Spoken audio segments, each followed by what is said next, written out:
The arrival of winter. The first frosts and whispers of winter. The morning broke not with warmth, but with a silence so deep it almost rang in the ears. A soft blue hue coated the village rooftops, and a brittle glaze of frost blanketed the grass like a delicate sheet of crystal. This was no ordinary dew. This was the first frost, the earliest whisper of winter. It came quietly in the night, with no thunder or storm, but when the peasants stepped outside their wooden cottages, their breath rose in clouds, and their fingers stiffened even before they reached the well. In medieval times, there were no forecasts, no maps to predict the chill that crept across the fields. Instead, the people watched. They observed. And they felt. The frost that kissed the cabbages in the garden and sealed the puddles along the path was a signal. It meant change, not just in weather, but in life itself. Crops were gone now, safely stowed in the root cellars. The once golden wheat fields were bare and grey, resting under the low, pale sky. Birds that once chirped and swooped through the air had vanished almost overnight, their songs replaced by silence.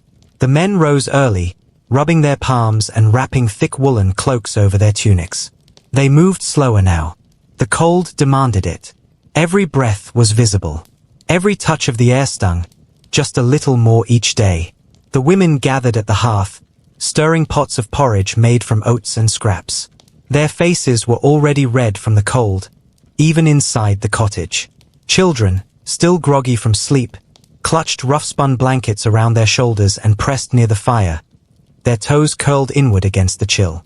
Peasants in the Middle Ages lived closely with nature. The frost was not a surprise. It was expected, even honored. It told them that the season of growth had passed, and the time of endurance had begun. It was as if the earth had exhaled, drawing in its breath slowly to rest beneath the coming snow. Animals responded, too. The hens, who once scattered freely, now stayed in their wooden coops, their feathers fluffed for warmth. The sheep huddled tightly in the barns, their wool thick, their breaths misting in the dim light.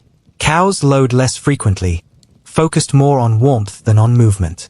Even the dogs curled into tighter balls near the hearth, ears twitching at the sound of wind slipping under the door. Outside, the trees stood skeletal, their branches like bony fingers scratching against the grey sky. Leaves were no longer falling. They had finished their cycle. Now they lay in a crunchy mat upon the ground, damp with frost and decay. The forest edge, once teeming with noise, was now still. The silence was not frightening, but profound. It reminded the villagers that something larger was shifting. That first frost wasn't just a signal, it was a threshold. It was the start of a season that demanded respect, preparation, and patience. There was no rushing winter. It would come when it pleased, on feet as soft as snow, and stay as long as it liked. Signs of seasonal change.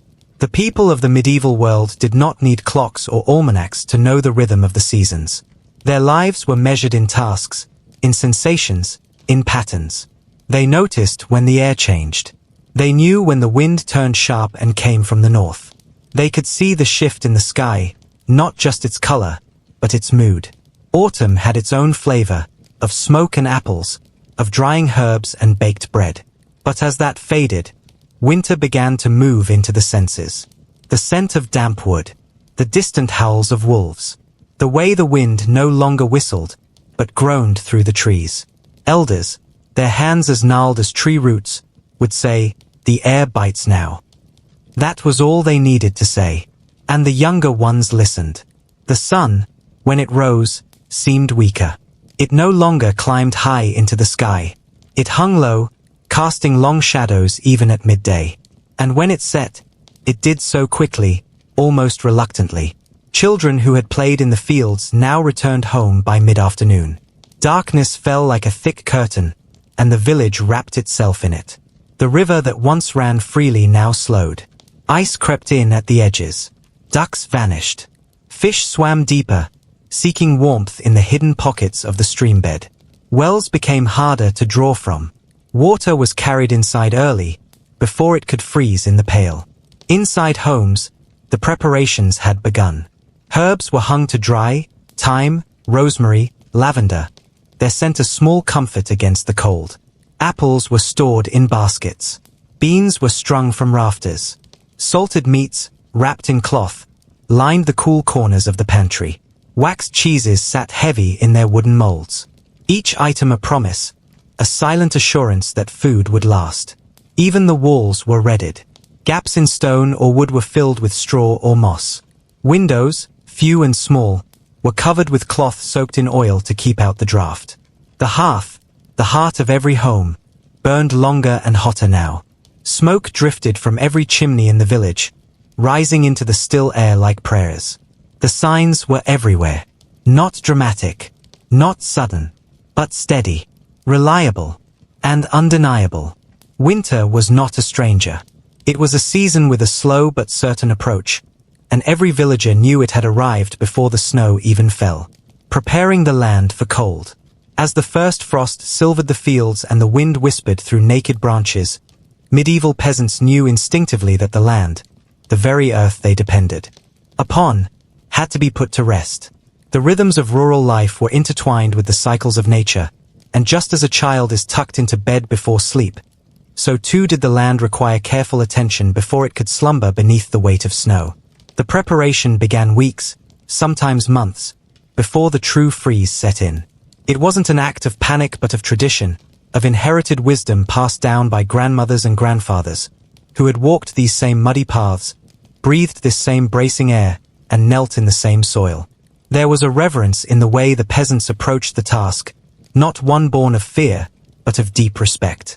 Fields that had once been bustling with growth, waving with barley or wheat, were now emptied, the golden harvests reaped and safely stored. But the work didn't stop there. The soil, though bare, was alive, and it needed tending even in its sleep. Men and women walked slowly through the furrows, breaking up clumps, removing leftover stalks, and spreading manure that had been collected throughout the summer months. This organic matter would decompose during the long, cold months, feeding the earth with nutrients for the coming spring. In the kitchen gardens, where vegetables like leeks, onions, and turnips had once stood proud, care was taken to remove weeds and spent plants. The soil was sometimes covered in straw or mulch, whatever materials were available, to insulate it, to protect it from the deepest freezes. This was not just gardening.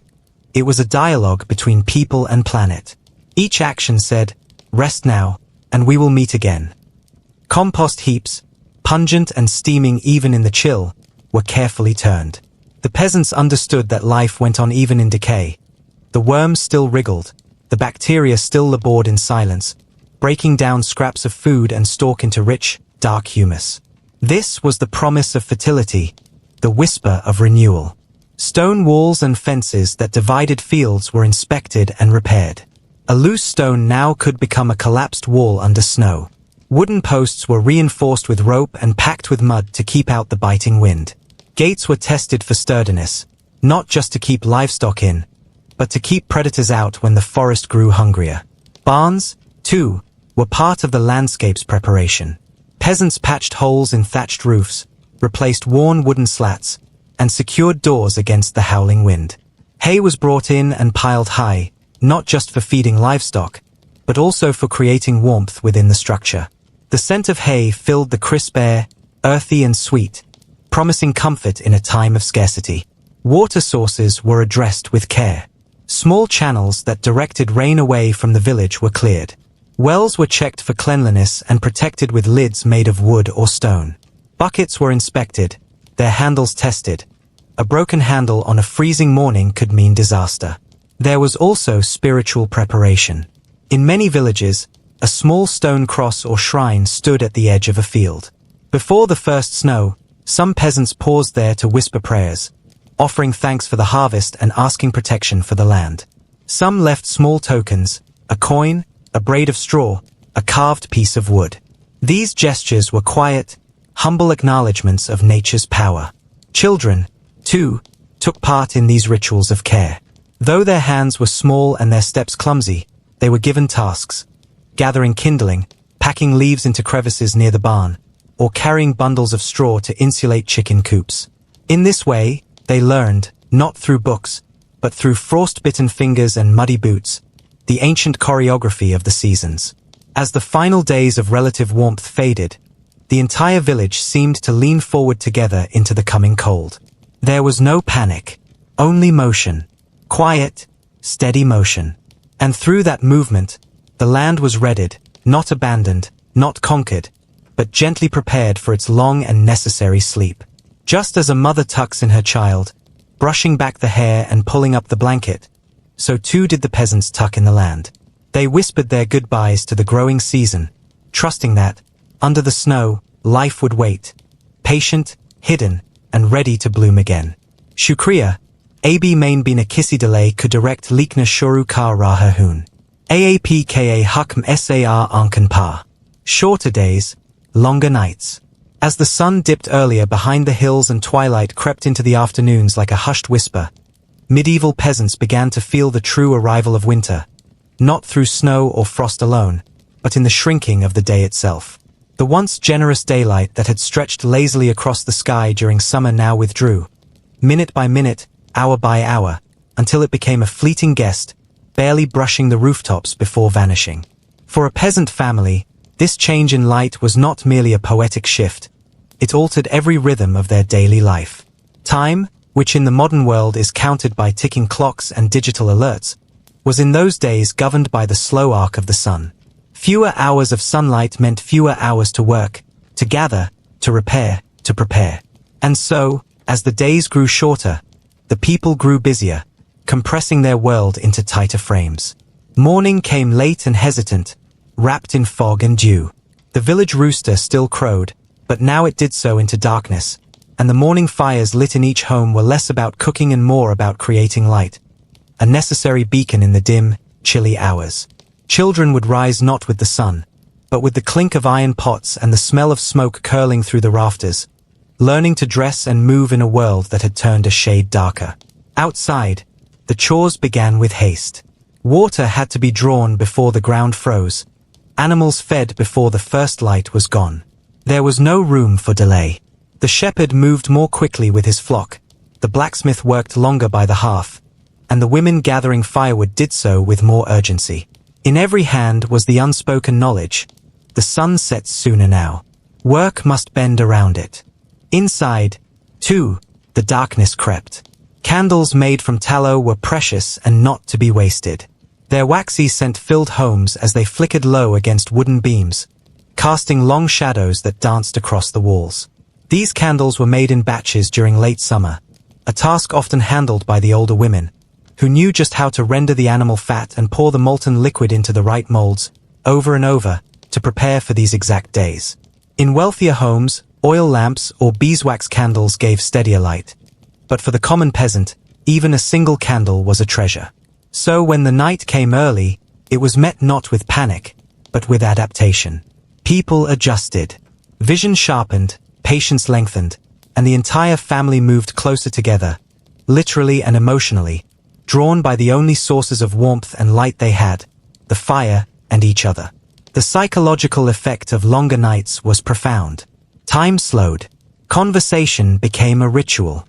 Old songs were sung not to entertain, but to hold back the silence. Grandmothers recited folk tales passed from forgotten generations, weaving the darkness into stories that somehow made it less lonely. Children would listen with wide eyes, sometimes huddled under woolen blankets, sometimes curled near the dogs and goats for shared warmth.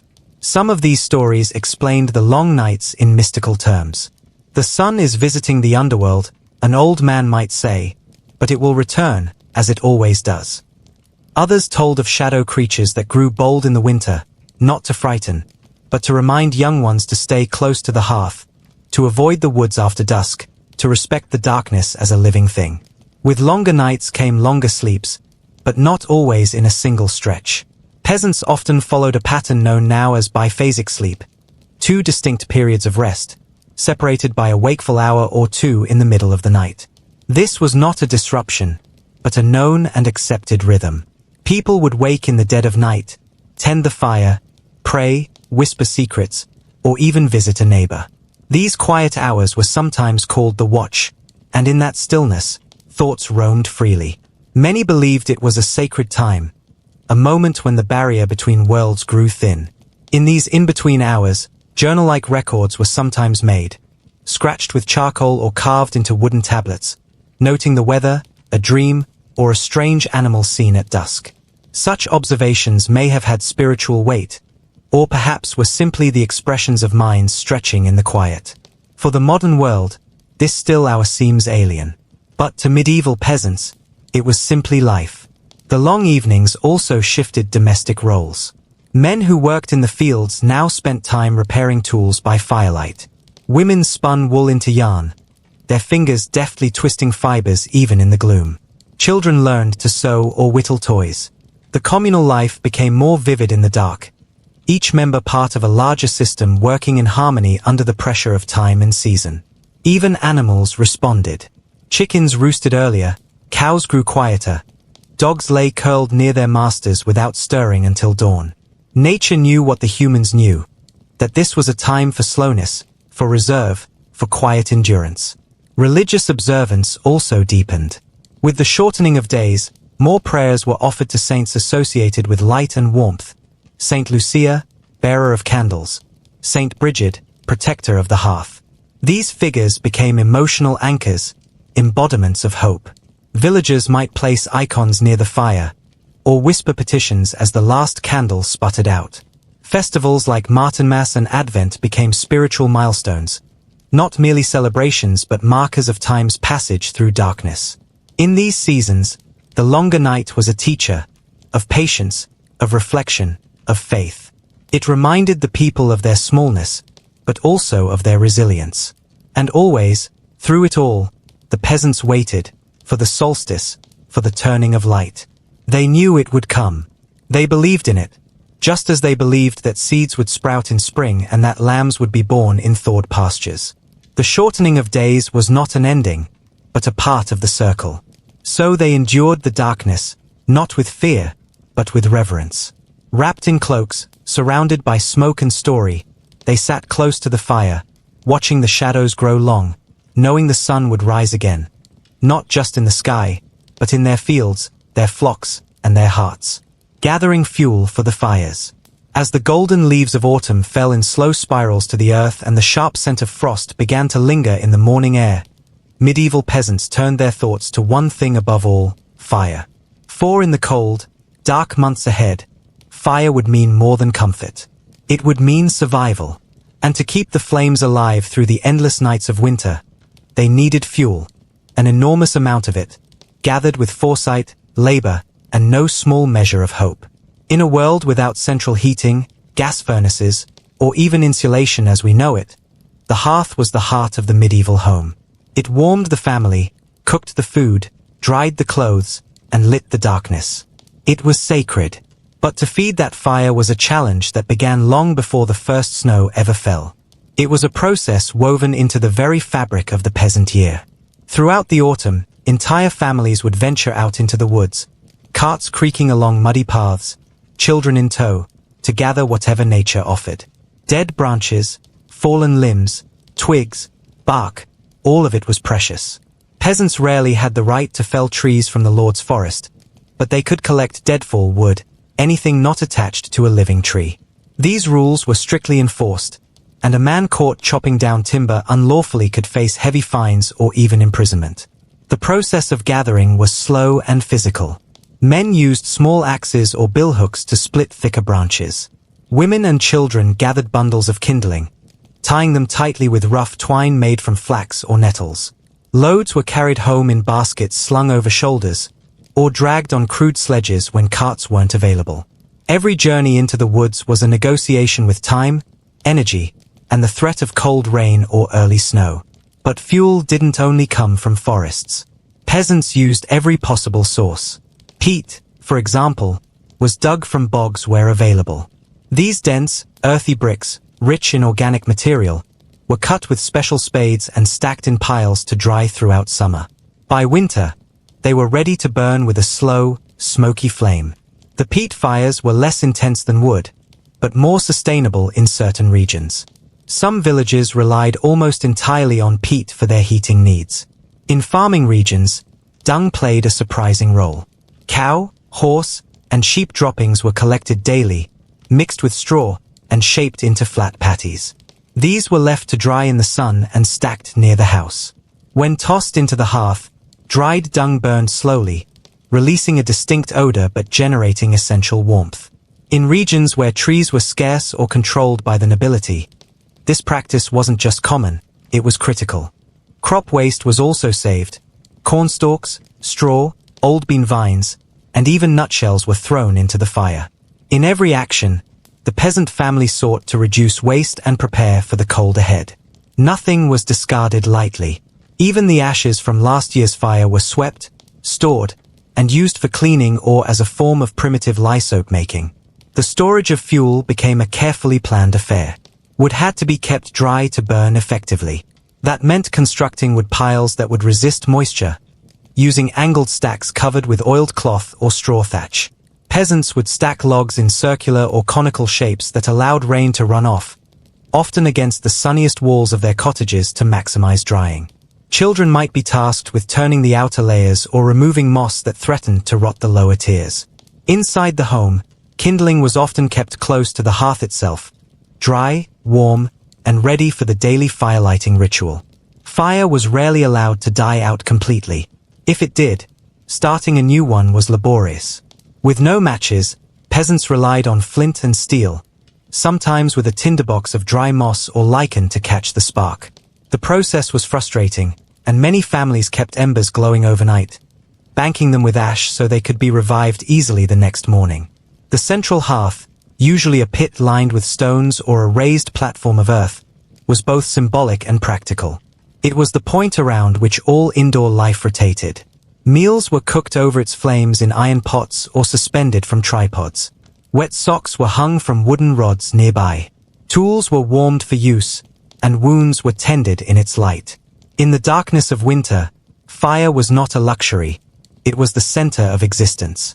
In village life, fuel was also communal. Neighbors often helped one another in gathering and storing. A widow with no sons might be helped by nearby families, especially if she was known for her bread or healing herbs. The elderly would contribute in other ways, mending firewood baskets, sorting kindling, telling stories as the work went on. Fuel was not just a physical need, it was a shared experience, woven into the rhythm of the rural calendar. During festivals and feast days, bonfires were lit in celebration, and extra wood would be consumed. This meant planning even further ahead, ensuring that celebratory fires didn't steal from the essential stockpile. Some lords allowed their peasants to gather extra wood before such events. Others used it as a way to extract more labor, granting fuel rights in exchange for extra harvest work or service at the manor. Despite their efforts, shortages were common. A particularly wet autumn could spoil wood, a heavy snow could block paths to the peat bog, or a fire might consume more than expected during a week of bitter frost. In such times, peasants improvised. They burned broken furniture, old baskets, dried weeds, and even scraps of clothing. In the worst winters, people sat in the cold and waited for the thaw, wrapped in furs and huddled together, the fire flickering low. And yet, even in the hardship, there was a ritual beauty to the act of fire preparation. It bound generations together, passed skills from mother to daughter, from grandfather to grandson. A child's first bundle of kindling was celebrated, their first spark a small miracle. There was pride in a well-built stack, in a fire that caught on the first try, in the warmth that kept the baby from crying or the goat from freezing. In the evenings, when the work was done and the wind moaned outside, families would gather by the fire not just for warmth, but for togetherness. The flickering flame lit the tired faces of those who had labored all day to keep it burning. It was not just heat, it was hope, a defiance of the darkness, a promise that tomorrow could be survived too. And so, in the dead of winter, the fire remained. It crackled and glowed, fed by weeks and months of effort, by aching backs and blistered hands, by the stubborn will of people who refused to let the cold consume them. The fire lived, and because of it, so did they. Clothing and layering techniques. In the bitter chill of medieval winters, clothing was not merely a matter of appearance or status, it was a lifeline. For peasants, whose survival hinged on enduring long, harsh months with minimal resources, mastering the art of clothing and layering was essential. Unlike today, Where modern fabrics and insulation technology keep us warm, medieval peasants had to rely on natural materials, practical layering, and resourceful adaptations to shield themselves from the biting cold. At the core of medieval winter clothing was the principle of layering, wearing multiple garments, each serving a specific purpose, to trap body heat while allowing moisture to escape. The base layers were typically made of linen, a breathable and moisture-wicking fabric. Linen undergarments were worn close to the skin, absorbing sweat and preventing chills caused by dampness. Over this, woolen garments, prized for their insulating properties, formed the bulk of winter wear. Wool, often coarse and handspun, was spun into thick, warm fabrics that could trap air and retain heat even when damp. The peasant's wardrobe was humble but functional. The chemise, a simple linen tunic or shift, formed the first layer, followed by woolen tunics, cloaks, and heavy outer garments. Peasant men often wore a woolen coat called a cottages or a cloak lined with fur or wool for added warmth. Women similarly layered wool skirts and shawls over linen dresses. The cloak, often fastened with a wooden or metal brooch, served as a windbreaker and shielded the body from snow and rain. Accessories like mittens, gloves, hats, and scarves were indispensable. Wool or fur-lined mittens kept fingers nimble, while woolen hats or hoods, sometimes adorned with fur, protected heads and ears from frostbite. Scarves or neckcloths wrapped tightly around the neck prevented heat loss from this vulnerable area. In colder regions, fur garments and linings were more common, providing crucial insulation. Layering wasn't simply about piling on clothes. It was a nuanced system where each layer complemented the others. Peasants learned through experience how to balance warmth and mobility. Too many heavy layers restricted movement, vital for daily work and survival, while too few left them vulnerable. Children and the elderly, more susceptible to cold, were wrapped in extra blankets and cloaks, often sharing body heat in close quarters. Winter footwear was another vital consideration. Peasants wore sturdy leather boots, sometimes lined with straw or wool to provide insulation and dry feet. Thick wool socks or leg wraps called puttees offered additional protection against frostbite during long journeys or outdoor labor. In the absence of mass-produced clothing, garments were mended, patched, and reused year after year. Clothing was precious, and every hole was carefully sewn up to prolong its life. Peasants also used natural dyes and oils to treat their clothes, helping to repel water and wind. The techniques of layering and clothing were a blend of inherited knowledge and adaptation to the environment. Peasants observed the behavior of animals, using furs and hides where available, and crafted garments that mimicked nature's own insulation methods. Their clothing was not just about warmth but also about practicality, allowing them to work, move, and survive through the harshest months. Thus, clothing and layering were vital pillars of medieval peasant winter survival. Silent warriors woven from wool, linen, and fur, protecting lives through the coldest nights and darkest days. Winter food preservation. In the unforgiving grip of medieval winters, food preservation was not just a convenience, it was a necessity for survival. The long months of cold meant that fresh crops were no longer available, and hunting was far more difficult. For peasants, who had little in the way of stored wealth or luxury, ensuring a stable food supply throughout winter required ingenuity, careful planning, and traditional preservation techniques passed down through generations. The medieval peasant's diet was fundamentally seasonal. During the warmer months, they harvested grains, vegetables, and fruits, which were then preserved to last through the lean times. The process began in late summer and early autumn with the gathering and preparation of food to store for winter use. One of the most important staples was grains such as wheat, barley, oats, and rye.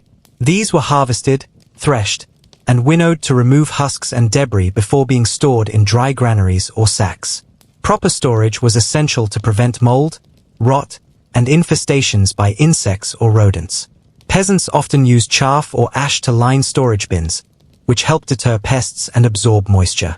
Grain could be ground into flour as needed for baking bread and making porridge during the cold months. Root vegetables, such as turnips, carrots, parsnips, and onions, were invaluable for winter sustenance. These hardy crops could be stored in root cellars, which were cool, dark, and insulated underground chambers that protected vegetables from freezing and spoilage. The cellars were often lined with straw or sawdust to maintain humidity and prevent rotting. Peasants would carefully harvest root vegetables before the first hard frost and store them in layers, ensuring a steady supply of nutritious food when fresh produce was unavailable. Preserving meat and fish was crucial as well.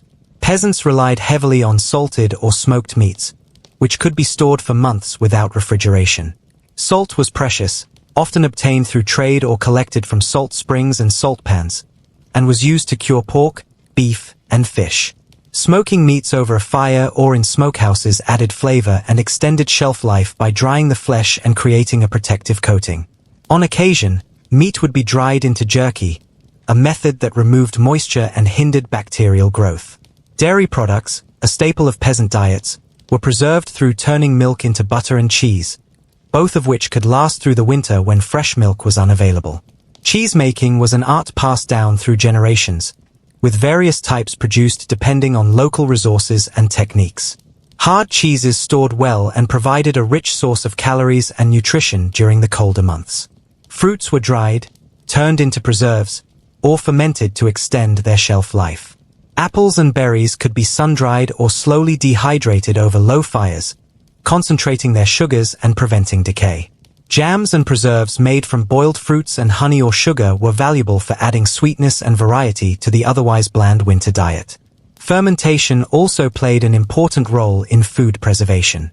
Vegetables like cabbage were pickled to create sauerkraut, a tangy and vitamin-rich food that could stave off scurvy during long winters. Fermented beverages such as ale and cider were common, providing both hydration and nutrition, especially as drinking water was often unsafe. Peasants also had to contend with food storage pests and spoilage. Rats, mice, and insects could decimate stored grain or vegetables. To combat this, storage areas were kept clean, raised off the ground on wooden pallets or shelves, and sealed as tightly as possible. Natural repellents like lavender, herbs, and soot were sometimes used to deter pests. The process of food preservation was physically demanding and time-sensitive. Harvested crops needed immediate attention before the onset of frost and snow. Preservation was a communal effort. Neighbors helped each other harvest, salt, smoke, and store food. The success or failure of these efforts could mean the difference between hardship and starvation. During winter, peasant families rationed their preserved foods carefully. Stews, pottages, and porridges formed the basis of daily meals, utilizing grains and root vegetables supplemented by salted meat or cheese. These simple dishes provided the calories needed to endure the cold, often cooked over open hearths with limited fuel. In sum, winter food preservation was a cornerstone of medieval peasant life. The careful techniques and communal labor that went into storing and preparing food ensured that despite the barrenness of the season, families could survive, sustaining themselves until the first signs of spring heralded a new cycle of growth and plenty. Community support and shared resources. Medieval peasants faced the harshness of winter not only through individual effort but also through the strength and solidarity of their communities. In a time when survival was precarious and resources scarce, communal support and shared resources became vital lifelines during the long, cold months. This social fabric of cooperation helped peasants endure winters that might otherwise have been devastating. At the heart of medieval rural life was the manorial system, where peasants, often serfs, lived in villages controlled by a lord's manor. This system, while hierarchical, fostered a degree of communal interdependence. Peasants shared common lands for grazing livestock, gathering firewood, and cultivating crops. These shared resources were carefully managed to ensure that everyone had access, especially during winter when individual supplies ran low. One key form of support was the common pasture, where villagers could graze their animals collectively. During winter, maintaining livestock was challenging, and feeding animals required cooperation. Sometimes, villagers pooled hay and straw gathered in the fall to distribute among animals during the scarce months. Losing livestock meant losing essential food and income, so preserving animal health was a communal priority. Shared labor was another cornerstone of community resilience. Winter was a time when fieldwork was minimal, but communal tasks continued, repairing fences, tending to livestock shelters, and maintaining roads. Neighbors often helped one another with heavy work, such as gathering firewood or preparing homes for the cold. This spirit of cooperation extended to the care of the vulnerable. Elderly, sick, or poor villagers received assistance from others, ensuring no one was left to face the winter alone. Villages also practiced mutual aid through food sharing. Surplus from one household might be lent or gifted to another in need, often with the understanding that the favor would be returned in better times. This system of reciprocal support prevented famine and starvation among the poorest peasants, acting as a social safety net within the village. Religious institutions played a significant role in fostering community support. The local church was not only a place of worship but also a center for charity. Monasteries and parish churches distributed food, firewood, and clothing to the needy, especially during harsh winters. Church festivals and gatherings also helped maintain social bonds and morale during the dark months. In addition to physical aid, the sharing of knowledge was crucial. Villagers exchanged tips on winter preparedness, preservation techniques, and remedies for winter illnesses. This oral tradition ensured that effective survival strategies were passed down through generations, reinforcing communal resilience. The communal oven was another shared resource where villagers baked bread together, conserving fuel and labor.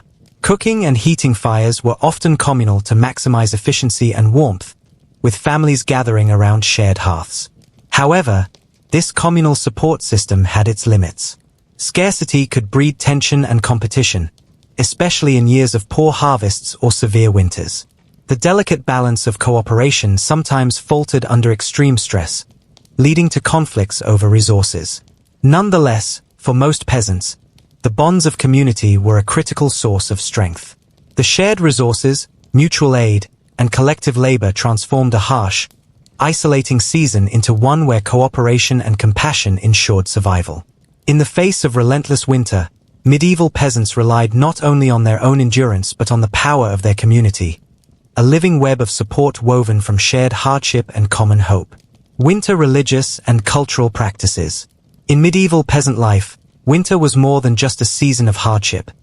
It was a time deeply intertwined with religious observances and cultural rituals that offered comfort, hope, and a sense of community.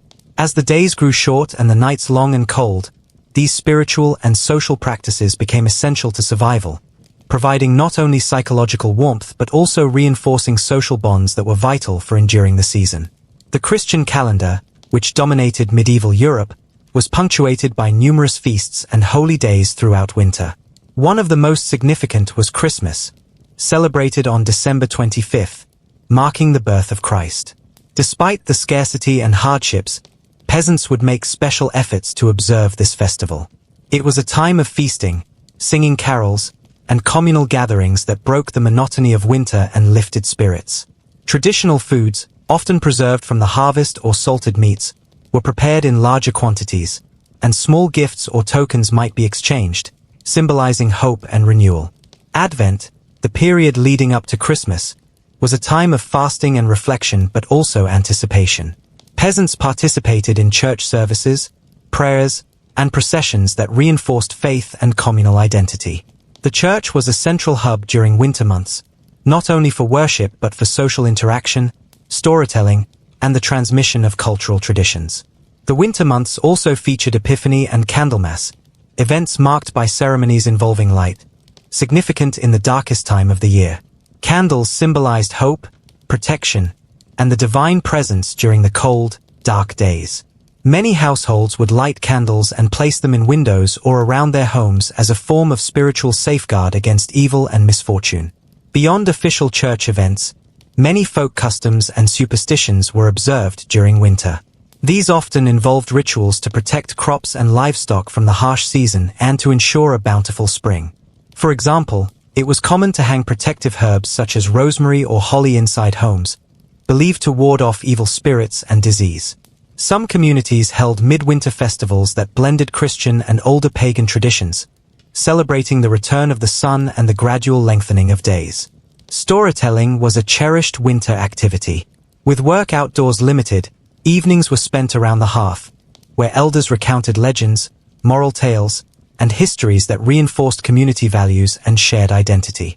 These stories often contained practical lessons on survival, resilience, and the cyclical nature of life and seasons. Pilgrimages and charitable acts were also part of winter religious practice. Despite difficult travel conditions, some peasants undertook pilgrimages to local shrines or relic sites during the winter months, seeking spiritual favor or healing. Acts of charity, encouraged by the church's teachings, saw wealthier peasants or clergy distributing food, firewood, and clothing to the poor, embodying the Christian ideal of compassion in the face of winter's trials. In many ways, these religious and cultural practices were as vital to winter survival as physical resources. They provided structure to the otherwise bleak season, offering moments of joy, communal solidarity, and spiritual reassurance. The shared rituals and festivals knitted the community closer, fostering a collective strength that helped peasants withstand both the cold outside and the hardships within. Thus, winter in the medieval peasants' world was a season of faith, tradition, and cultural endurance, a time when spiritual warmth helped carry them through the darkest days until the promise of spring. Salting meats in autumn. In medieval peasant life, salting meats during autumn was one of the most vital food preservation techniques that allowed survival through the harsh winter months. Since fresh meat could not be reliably kept due to the lack of refrigeration and freezing technology, salting was a practical and effective method for extending the shelf life of this essential protein source.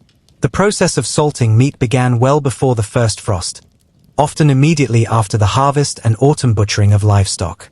Autumn was an optimal season for slaughtering animals like pigs, cattle, and sheep because the cooler weather helped slow down bacterial growth, making it safer to preserve meat. Peasants slaughtered animals they could not feed through the winter, balancing the needs of food supply with the available resources to maintain a herd for the coming year. Once the meat was obtained, the salting process would start with cleaning the cuts to remove excess blood and impurities. Large pieces of meat, hams, shoulders, and sides were rubbed thoroughly with coarse salt, a commodity that was precious but commonly accessible by peasants in moderate amounts.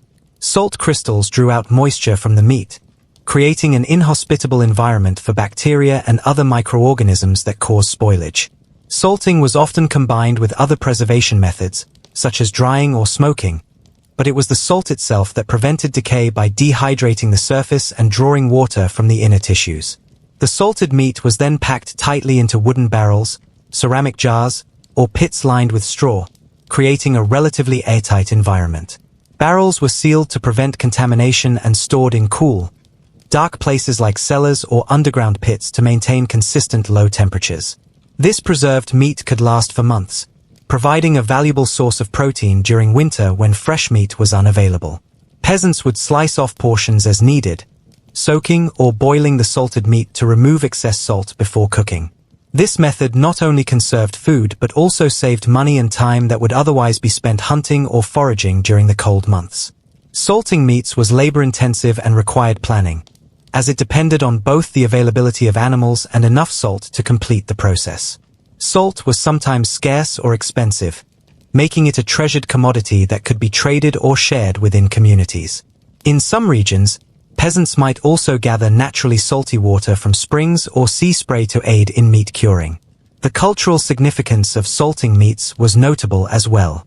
The annual autumn butchering and preservation were communal events where neighbors helped one another, shared resources, and exchanged knowledge about the best techniques. These events reinforced social bonds and collective resilience, ensuring that no one faced the winter without sufficient preserved food. In essence, salting meats in autumn was not merely a preservation technique but a cornerstone of medieval winter survival, representing a blend of practical knowledge, communal cooperation, and resource management that was critical for enduring the long, cold months ahead. Drying herbs and fruits. In the challenging environment of medieval winters, where fresh produce was scarce or non-existent, the practice of drying herbs and fruits was crucial for peasants to maintain access to essential nutrients and flavors throughout the season. Drying was one of the oldest and simplest food preservation methods, relying on air and sun to remove moisture from plants, thus preventing mold and bacterial growth that would spoil the harvest. Herbs like thyme, rosemary, sage, and mint held significant importance not only for seasoning the bland winter dishes but also for their medicinal properties. Peasants would gather herbs during the warmer months, often in late summer or early autumn when their potency was at its peak. These herbs were carefully cleaned and tied into small bundles called herb bunches or smudge sticks, then hung upside down in well-ventilated, dry areas inside cottages or outbuildings such as barns or smokehouses. The drying process required patience and ideal environmental conditions. Too much moisture would cause rot, while too much heat could degrade the herb's flavors and healing qualities. Once fully dried, herbs could be stored in woven baskets, wooden boxes, or cloth bags, protecting them from moisture and pests. Throughout winter, these dried herbs were crushed or steeped in boiling water to add flavor to soups, stews, and breads, or brewed into medicinal teas to alleviate common ailments like colds and digestive troubles.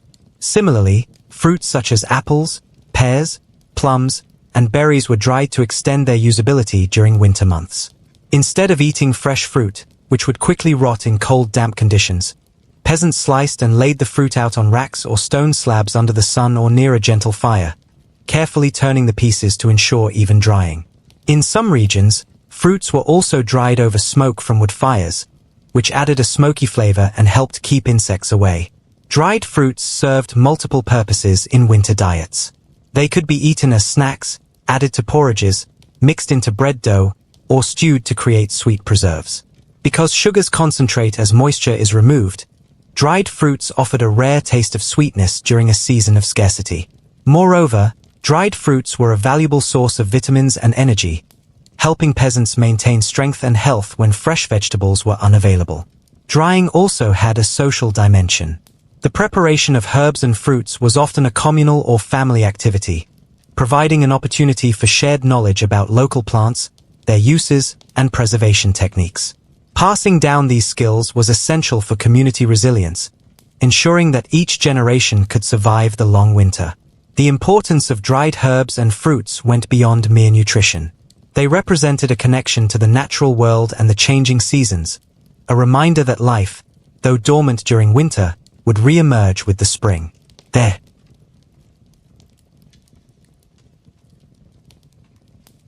Preservation was a form of hope, a way to store the bounty of summer and carry it through the dark months ahead. Thus, drying herbs and fruits was a simple yet indispensable strategy for medieval peasants, combining practicality, health benefits, and cultural tradition to support survival through winter's harshness. Root cellars and earth pits.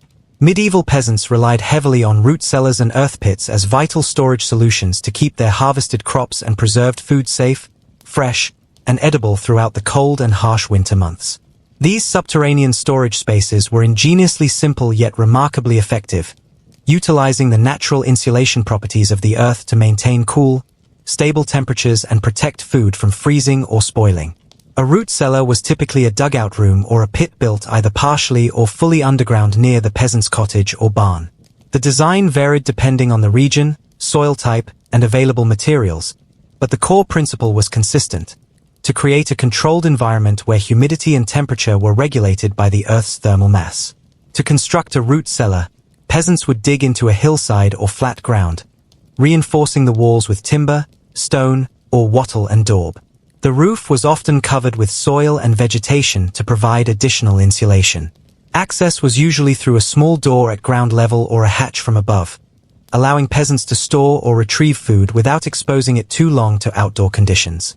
The main purpose of root cellars was to store root vegetables such as turnips, carrots, parsnips, and beets, along with cabbages, onions, and sometimes fruits like apples and pears. These vegetables, harvested at the end of the growing season, were highly perishable and prone to rotting if left in unprotected outdoor storage or exposed to freezing winter air. Root cellars kept these crops cool but not frozen, preventing spoilage and dehydration by maintaining humidity levels optimal for preserving texture and flavor. Earth pits were a simpler form of storage, shallow holes lined with straw or leaves where root vegetables or preserved foods were buried and covered with soil. These pits, often used by peasants who lacked the resources or space for a formal root cellar, were carefully monitored and accessed periodically. They were especially useful for storing potatoes and turnips, which needed to stay moist but not damp. The strategic use of root cellars and earth pits allowed peasants to avoid famine during the long winters by having a reliable supply of nutritious vegetables available even when fields were snow-covered and frozen. These storage methods also helped reduce food waste by preventing early rotting and pest damage. Moreover, root cellars served as a cool, dry storage area for other perishables like eggs, cheeses, and sometimes jars of salted or pickled foods, extending their shelf life through the months when fresh food was rare. The cultural significance of root cellars extended beyond their practical use. They represented careful planning, community knowledge, and adaptability to the natural environment. In many villages, knowledge about how to build and maintain these storage spaces was passed down through generations, reflecting a deep understanding of seasonal cycles and sustainable living. In summary, root cellars and earth pits were critical elements in the medieval peasants' winter survival toolkit, providing a natural, low-cost, and effective means of food preservation that ensured nourishment and stability during the darkest, coldest part of the year. Smoking and hanging meats. Medieval peasants developed several ingenious techniques to preserve their meat through the unforgiving winter months, with smoking and hanging meats being among the most effective and widely practiced methods. These techniques not only helped in prolonging the edibility of meat but also added distinctive flavors that enriched the often monotonous diet of peasants during the cold season. Smoking meat involved exposing freshly slaughtered cuts to smoke from smoldering wood fires for extended periods. The smoke contained chemicals such as formaldehyde and phenols, which acted as natural preservatives by inhibiting the growth of bacteria and molds on the meat's surface. The process also helped to dehydrate the meat slightly, reducing moisture that otherwise would encourage spoilage. Peasants typically prepared a small smokehouse or designated smoking area near their homes or barns, where they could hang strips of meat, whole sides of pork, or smaller cuts like sausages and hams. The type of wood used for smoking was important. Hardwoods like oak, beech, or fruitwoods produced a steady, slow-burning smoke that imparted a pleasant aroma without harsh bitterness. The hanging of meats was an integral part of this preservation system. After slaughter, meats were hung on hooks, rafters, or wooden poles inside well-ventilated but sheltered areas. This air-drying process allowed excess moisture to evaporate and prevented insects from settling on the meat. Hanging also helped in tenderizing the meat over time. Smoking and hanging were often combined. Meat might be air-dried first to reduce surface moisture before being moved into the smokehouse. Alternatively, smoking could last several days or even weeks, depending on the desired level of preservation and flavor intensity. The result was a product that could last several months without refrigeration, crucial for survival during winter scarcity. The preserved smoked meats were a valuable protein source. During the cold months, peasants would boil or stew these meats slowly to rehydrate and soften the tough, dried fibers before consumption. The smoky flavor added depth to soups, stews, and porridges, making them more palatable and nutritious. Beyond preservation, smoking meats had social and cultural aspects. The communal nature of butchering and smoking events fostered cooperation and shared labor among villagers. Knowledge of the best smoking techniques and wood selection was passed down through generations, symbolizing a vital connection to tradition and survival skills. However, the smoking process required careful management. Too much heat could cook the meat prematurely, while inadequate smoke or moisture control could lead to mold growth. Peasants had to be vigilant in monitoring the fires and environmental conditions, learning through experience and observation. In summary, smoking and hanging meats were sophisticated, resourceful methods medieval peasants used to safeguard one of their most precious food resources. These preservation techniques enabled them to endure long winters with a steady supply of protein, contributing not only to their physical sustenance but also to their cultural identity and resilience in the face of harsh seasonal challenges. Cheese, butter, and dairy storage. For medieval peasants, dairy products such as cheese and butter were vital sources of nutrition, especially during the winter months when fresh fruits and vegetables were scarce. Preserving these perishable items required careful handling and ingenious storage methods to prevent spoilage and maintain their quality throughout the cold season. Cabbages, another vital winter vegetable, were often harvested late in the season when they were fully mature and firm. These heads of cabbage could be stored whole in cool, dark places, sometimes hanging them by their stalks or placing them in boxes lined with straw to cushion them. Additionally, peasants used fermentation techniques to turn cabbages into sauerkraut, a preserved form rich in vitamins and beneficial bacteria, which not only extended shelf life but also helped prevent scurvy during winter.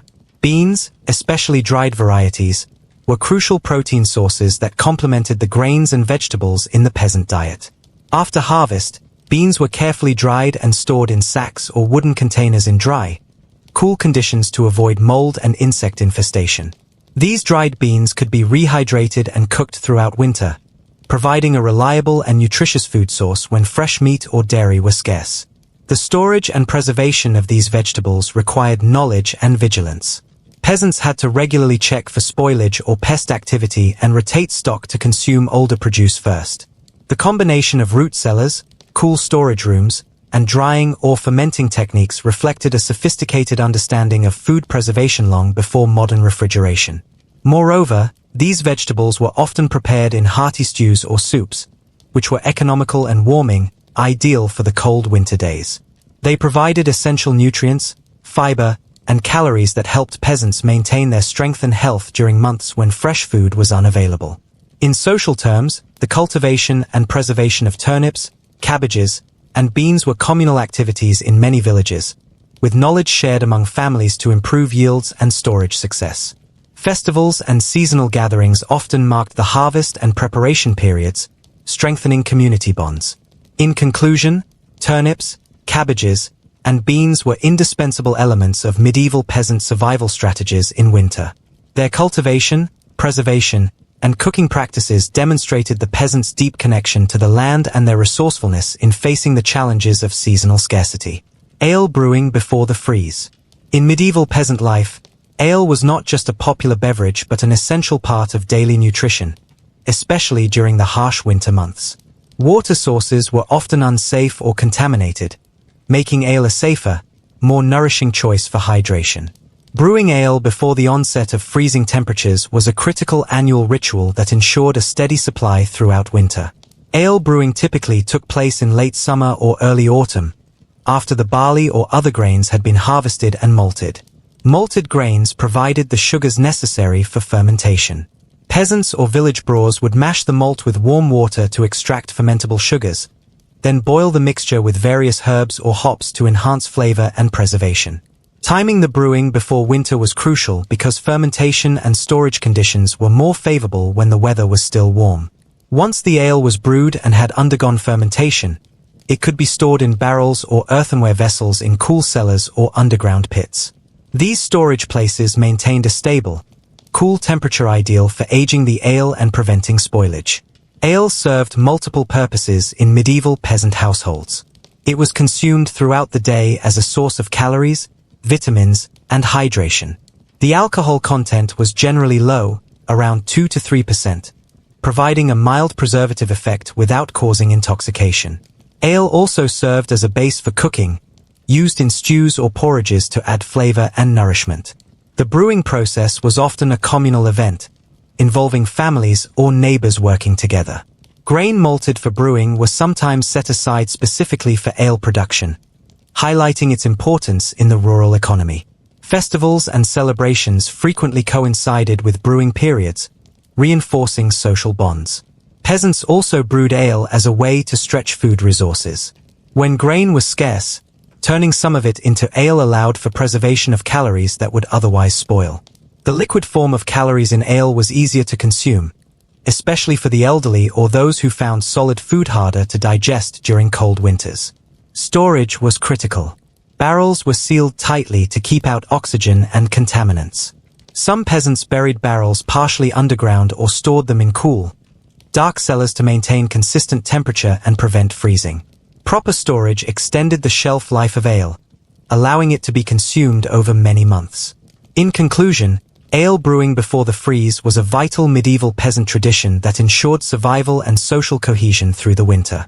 The careful timing, communal effort, and smart storage methods exemplified the peasants' deep knowledge of fermentation and food preservation, enabling them to face the cold months with reliable nourishment and warmth.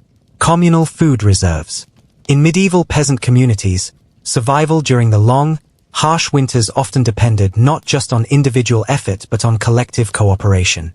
One of the most important communal strategies was the establishment and maintenance of communal food reserves. These reserves played a critical role in ensuring that all members of the village or hamlet had access to basic sustenance during times of scarcity, crop failure, or emergency. Communal food reserves were usually managed by local village councils or appointed stewards who oversaw the collection, storage, and distribution of food supplies. These reserves typically included staple items such as grains, dried legumes, salted meats, root vegetables, and sometimes preserved dairy products like cheese and butter. The collective pooling of resources helped mitigate risks associated with individual crop failure or loss due to pests and harsh weather. One key advantage of communal reserves was the ability to store food in larger, better maintained facilities such as granaries or root cellars, which provided more secure and controlled environments compared to individual household storage. These shared storage facilities were often located centrally in the village, making access easier for all members. Communal food reserves also fostered social solidarity and mutual support. In times of hardship, such as a poor harvest or during prolonged winter storms that limited access to external markets, the reserves were tapped to provide equitable rations. This system helped prevent starvation and reduced social tensions, contributing to the overall stability and cohesion of the community. To maintain these reserves, villagers contributed a portion of their harvest or food surplus during times of plenty. This practice was sometimes formalized through village bylaws or customary obligations. Regular inspections and maintenance of the food stores were carried out to prevent spoilage and pest infestations. Measures such as fumigation with herbs or sealing storage containers helped preserve the quality of the food. The communal approach also extended to labor and knowledge sharing. Villagers exchanged techniques for food preservation, such as drying, smoking, and fermenting, to maximize the longevity of stored items. Communal cooking events or feasts were sometimes organized to use surplus food efficiently and reinforce community bonds. Importantly, communal reserves were not only a practical solution but also carried cultural and moral significance. They embodied values of sharing, cooperation, and collective responsibility that were essential for survival in the precarious medieval world. In many cases, the success of a village's winter survival depended directly on the strength and management of these communal food systems. In conclusion, communal food reserves were a cornerstone of medieval peasant winter survival strategies. Through shared responsibility, careful management, and community solidarity, these reserves helped ensure that even the most vulnerable members had access to essential nourishment during the difficult winter months. Stretching supplies until spring. For medieval peasants, the months of winter were a test of endurance, patience, and resourcefulness. Once the harvested and preserved food was stored safely away, the challenge shifted to managing those supplies carefully to last through the cold season until the fresh crops of spring could be grown and harvested. Stretching limited food supplies until spring was an essential survival skill that required planning, rationing, and sometimes tough choices. Peasants began by rationing their food carefully, often eating smaller portions and prioritizing the needs of the most vulnerable members of the household, such as children, the elderly, or the sick. This rationing wasn't simply about eating less, but about maximizing nutrition and energy from every bite. They emphasized calorie-dense foods like grains, beans, and preserved meats, which could provide long-lasting energy. Meal planning was strategic. Soups and stews were staples because they could incorporate small amounts of preserved vegetables, dried beans, and scraps of meat or fat, making the most of every ingredient. Using slow cooking methods helped to tenderize tough cuts of meat and release flavors from minimal ingredients, creating filling and warming meals. Peasants also practiced culinary ingenuity to vary their diets and stave off the monotony of winter meals, which helped maintain morale. They might ferment vegetables for added flavor and nutrients or brew small batches of ale or mead to supplement their diet with calories and vitamins. Another method to stretch supplies involved supplementing with foraged foods that could be found even in winter, such as nuts, wild herbs, and certain hardy greens that survived the frost. Peasants familiar with their local environment could gather these to add variety and nutrients to their diets. In addition to food, peasants conserved fuel for cooking and heating, further limiting the number of meals prepared each day. Some families cooked once or twice daily and preserved warm food to eat later, reducing the need for constant fires. During periods of extreme scarcity, communities sometimes pooled resources or organized collective support, sharing food to help neighbors who were struggling the most. This social safety net was vital for overall survival. Spiritual and cultural practices also helped peasants cope with scarcity. Religious fasting days aligned with periods of limited food availability, giving social and spiritual context to reduced meals. Festivals and communal gatherings often coincided with times when food was more abundant, boosting community spirit and hope. In conclusion, stretching supplies until spring required medieval peasants to employ a combination of rationing, culinary skill, foraging, and community cooperation.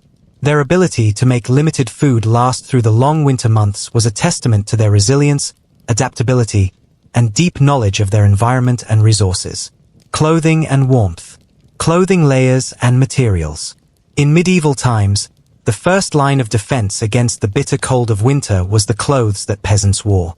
Unlike the wealthy classes who could afford luxurious fabrics and furs, peasants had to rely on simple, durable, and functional materials like linen, wool, and animal hides. The art of layering was fundamental. Peasants wore multiple layers of clothing to trap body heat and protect against chilling winds. The base layer was usually made of linen, a fabric spun from flax plants grown in village fields. Linen was breathable and helped wick sweat away from the skin, keeping the wearer dry and reducing the risk of hypothermia.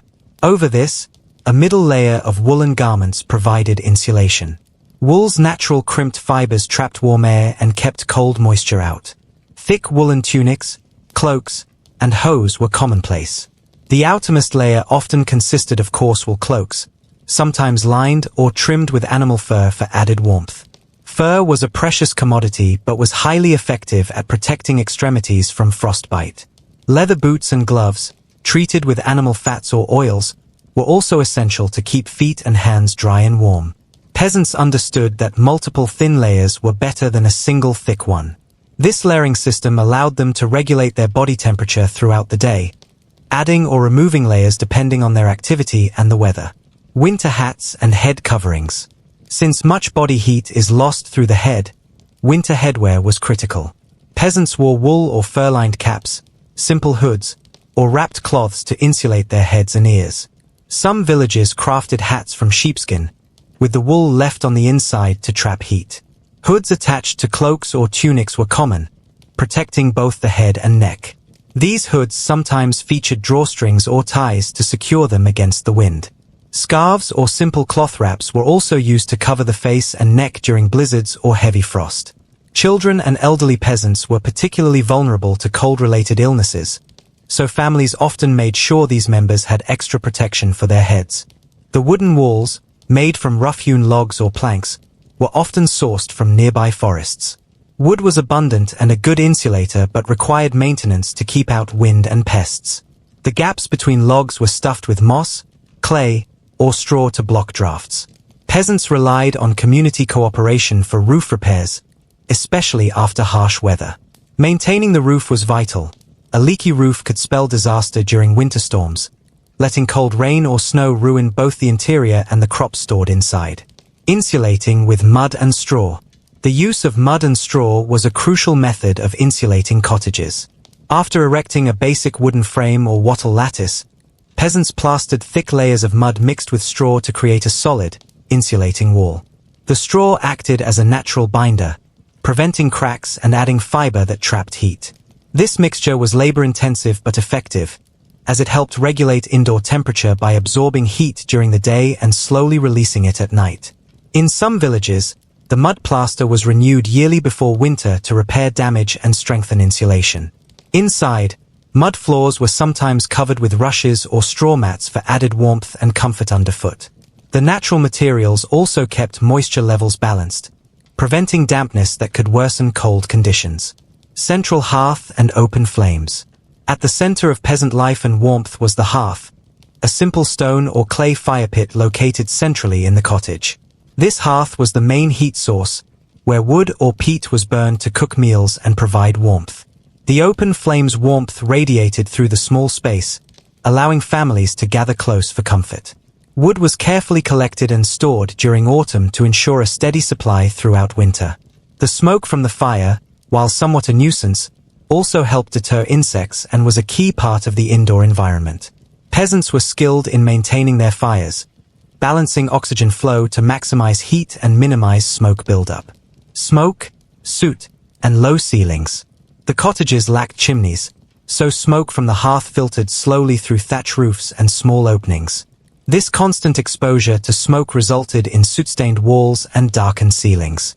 While uncomfortable, the smoke also helped preserve the thatch by reducing insect infestations and fungus growth. Peasants accepted the blackened interiors as part of winter life.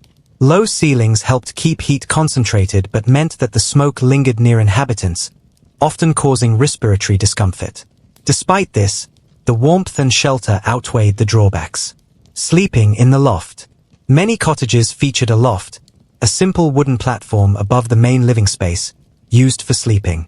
The loft was warmer than the ground floor because heat rose from the hearth below. Families often slept together in the loft, wrapped in woolen blankets or animal hides. The shared body heat helped stave off the cold of the night. Access was via a ladder or stairs, and the loft also stored clothing and valuables out of reach of rodents. Although cramped and smoky, the loft was a vital refuge during freezing temperatures. Animal heat from the barn. In rural villages, peasants kept livestock close to their homes during winter. The heat generated by animals like cows, sheep, and pigs in nearby barns provided additional warmth.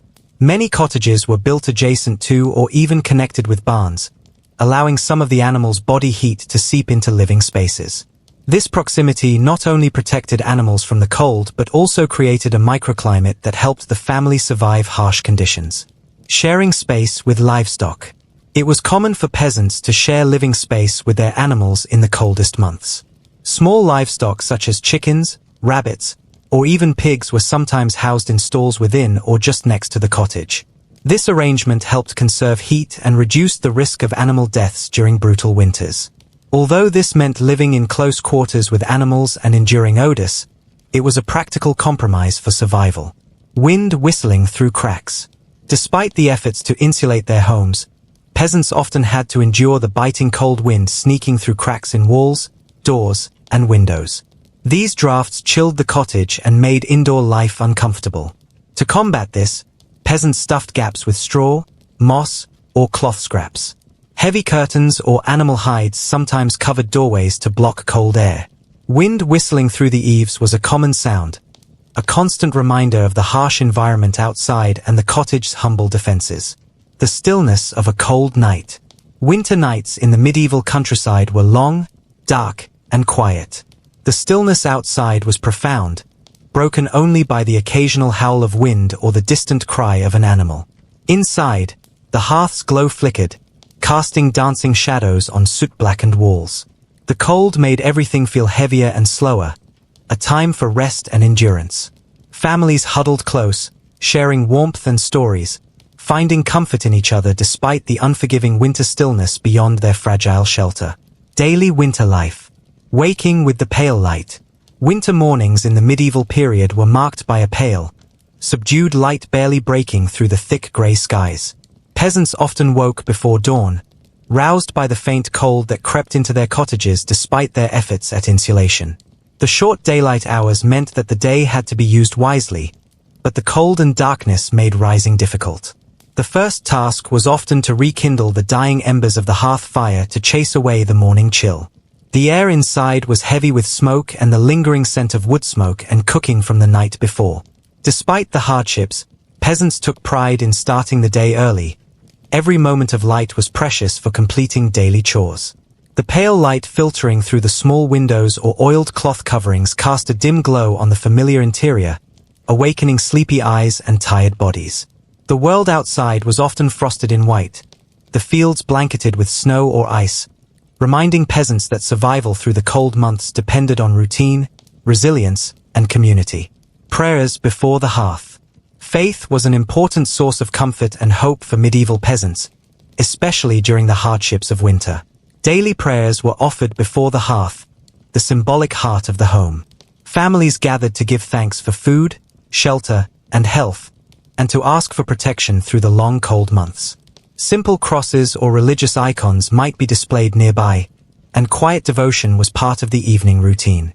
Prayer reinforced community values and a sense of divine presence, helping peasants cope with uncertainty and hardship. The spiritual warmth complemented the physical heat, providing strength and solace as the night deepened. Winter illness and remedies. Colds, fevers, and aches.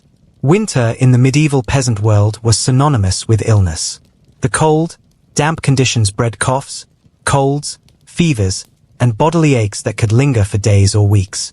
With no modern medicine, even a simple cold could become debilitating, especially for the elderly, children, or those already weakened by hard labor and poor nutrition. Peasants were all too familiar with the symptoms. Shivers that racked the body, throbbing headaches, aching joints, and fatigue that made daily tasks nearly impossible. Fevers often signaled more serious infections or complications like pneumonia, which could quickly turn fatal. Living conditions exacerbated these problems.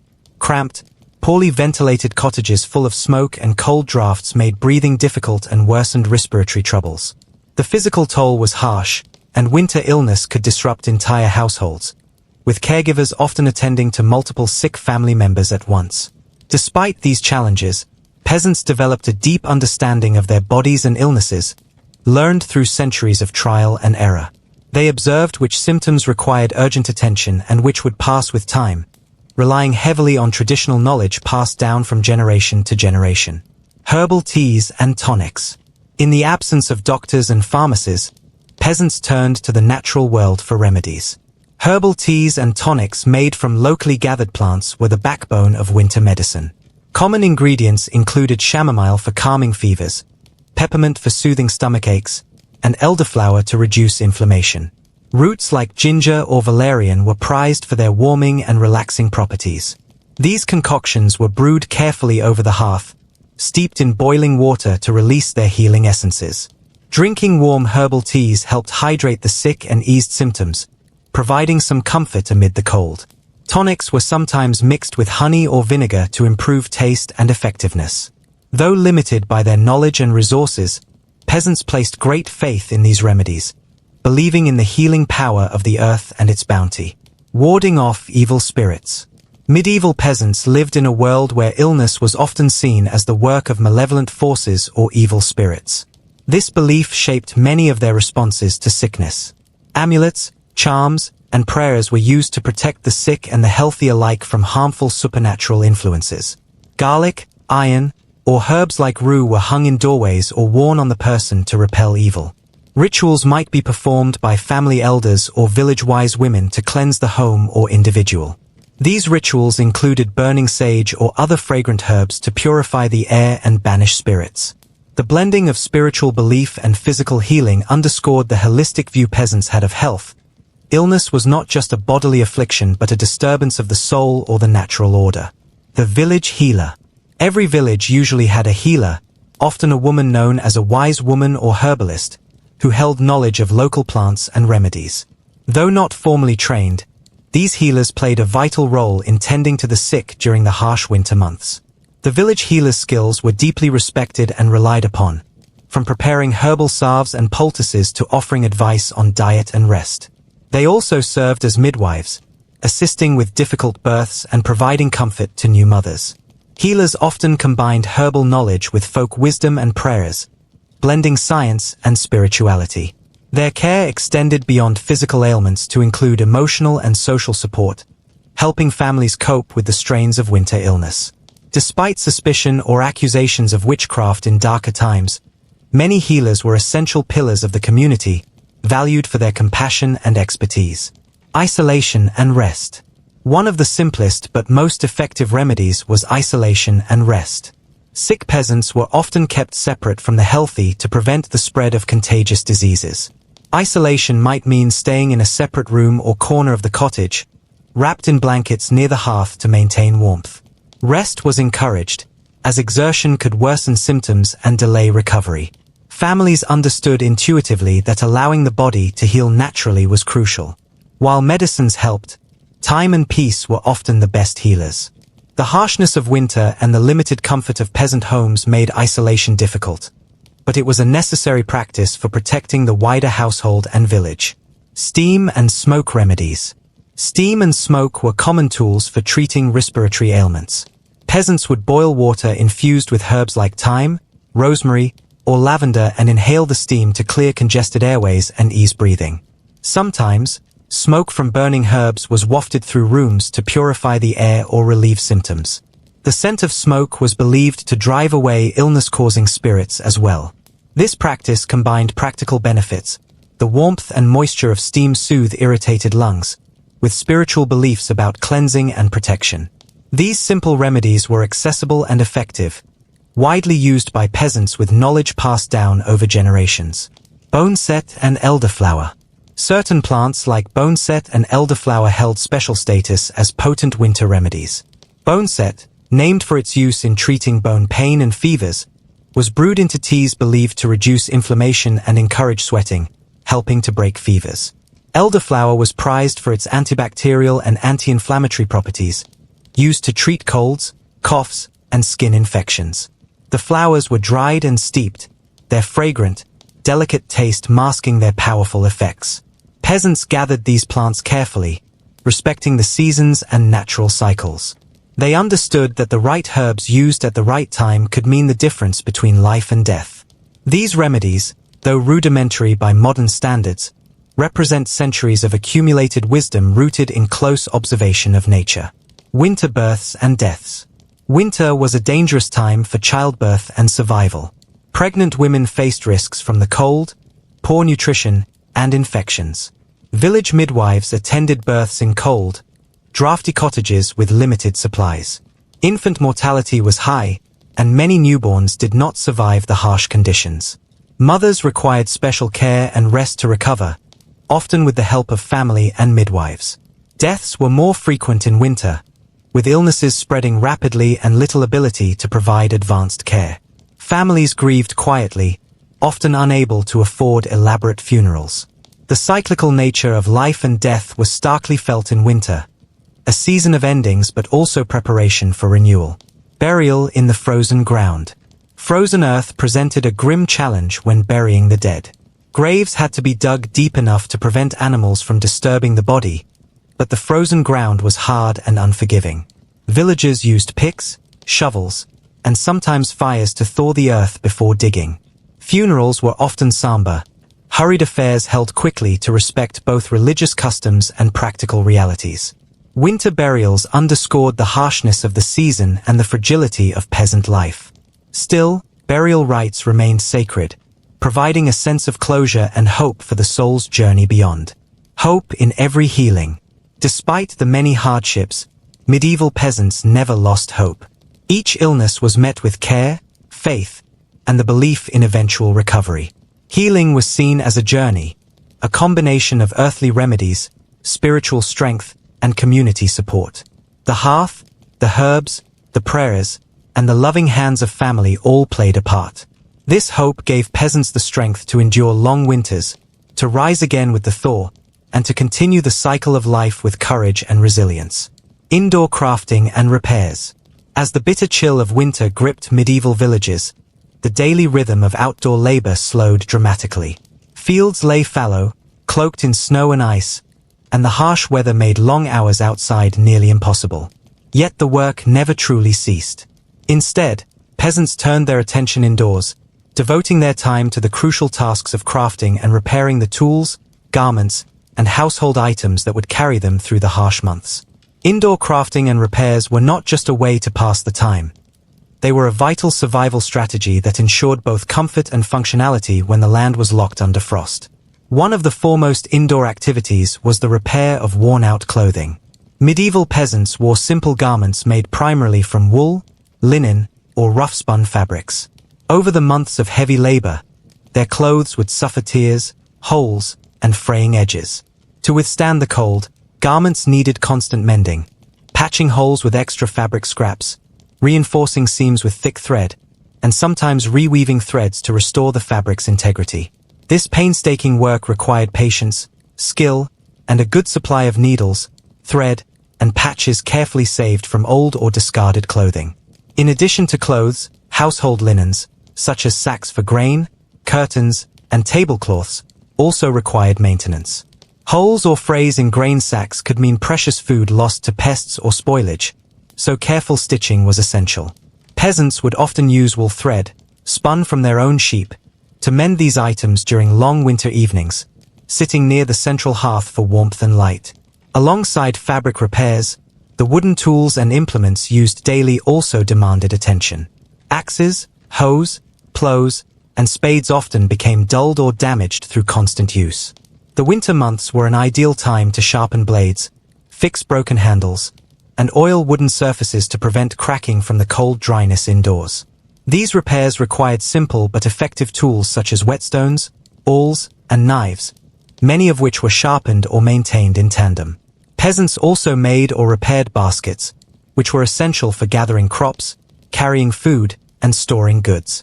Basket weaving was a skilled craft involving flexible willow branches or reeds, woven tightly to create sturdy containers. During the winter, basket makers would gather dried willow shoots from riverbanks and soak them to prepare for weaving. Repairing cracked or broken baskets was common, and the winter provided the necessary downtime for such delicate handiwork. The production and repair of wooden furniture also took place indoors during winter. Simple benches, stools, and tables were often handmade by local carpenters or skilled peasants themselves. When a joint became loose or a leg cracked, winter was the perfect season to bring these pieces back to life with glue, wooden pegs, and clamps fashioned from scraps. Finally, winter was a time for creative craftsmanship beyond repairs. Some peasants would carve wooden spoons, combs, and simple toys for children, passing down skills to younger generations during long, dark evenings. These small, handmade items were not only practical but also a source of modest income when traded or sold at nearby markets. All these indoor tasks were performed in modest cottages, often with a single room serving multiple purposes. The hearth was the heart of the home, providing warmth and the only reliable source of light aside from candles or rushlights. Peasants would gather around the fire as they worked, sharing stories, singing, or quietly reflecting on the seasons past and those yet to come. This cycle of indoor crafting and repairs was essential for survival. Without these efforts, peasants would face even harsher winters, with worn clothing leaving them exposed to frostbite, broken tools hindering farm work come spring, and fragile containers risking food loss.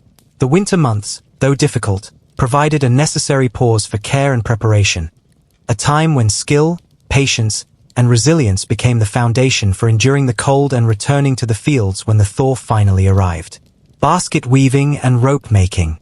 Basket weaving and rope making were indispensable crafts in the life of medieval peasants, especially during winter when outdoor activities slowed and the need to prepare essential household items grew urgent. Basket weaving utilized locally gathered materials such as willow, hazel, or rushes, which were pliable yet sturdy enough to create containers used for storing and transporting goods. The process was labor-intensive, beginning with the collection and soaking of raw materials to make them flexible. Peasants, often women and children, would sit indoors weaving intricate patterns that ensured both strength and durability. Rope making, on the other hand, was crucial for many daily tasks, securing loads, tying livestock, and constructing shelters. Fibers from hemp, flax, or animal hair were twisted and braided into ropes of various thicknesses. During the winter, this craft was especially important as ropes were needed for securing firewood piles, binding grain sacks, and even for fishing equipment. The work demanded patience and dexterity, with rope makers often using simple tools such as spinning wheels or drop spindles to assist in twisting fibers evenly. Together, basket weaving and rope making represented the peasant community's self-reliance. The products were not only practical but often bartered or sold at markets, providing a modest income.